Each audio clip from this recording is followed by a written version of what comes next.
ሰላም አዶናይ ነኝ። እንደምን አላችሁ? እንግዲህ እንደምትመለከቱት ስሜ ወደ አዶናይ ማዳ ተቀይሯል።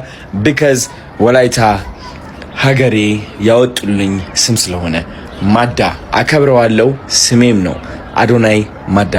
ያው እንደሰማችሁት ነው የአዶናይ ማዳ በማዳ ተቀይሯል። ማዳ የሚለው ትርጉሙ ምንድነው ያላችሁ ሰዎች፣ ማዳ ማለት አጋሽ፣ ደጋፊ፣ ብዙዎችን ደግፋል፣ ብዙዎችን ረድታል፣ ብዙዎችን ከጎዳና አንስታል እና ሪስፔክት ዩ ብሮ አዶናይ ማዳ ይገባል። አሪፍ ስም ነው።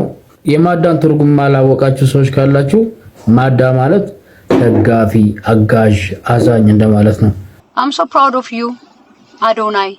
I'm so proud of you ጆን ዳንኤል። እሱም ወደ ሲዳማ ነበር ደግሞ እሱ ጆን ዳንኤልም ሲዳማ ነበር። ባለፈውስ ጎንደር ነበሩ፣ ባለፈውስ አርሲ ነበሩ። ሁሉ የኔ ነው ያለ ጀነሬሽን ይሄ ነው። ለኔ ኢትዮጵያዊ ይሄ ነው።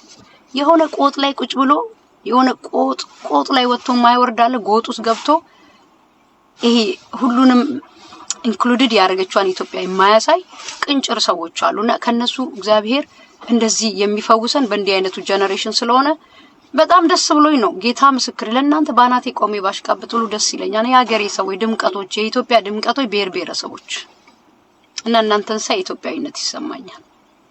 የምሬ ነው የምላችሁ። በቃ ይችኛዋ በብዙ ከለር የምትታየው ኢትዮጵያ ተወዳታለሁ፣ ትመቸኛለች። ኢትዮጵያ ቆንጅናው የሚታየኝ ብሔረሰቦች ውበቷ ሆኖ ሲደምቁ ነውና በጣም ነው የምታምሩት። ቀንቻለሁም ግን ምን ማድረግ አይቻልም። እና አዶናይ ደግሞ አምባሳደር ሆኖ በዛ ተሹሟል። ገና ይሾማሉ፣ በየሀገሩ በየክልሉ ላይ ይሾማሉ እነሱና ደስ ይላሉ።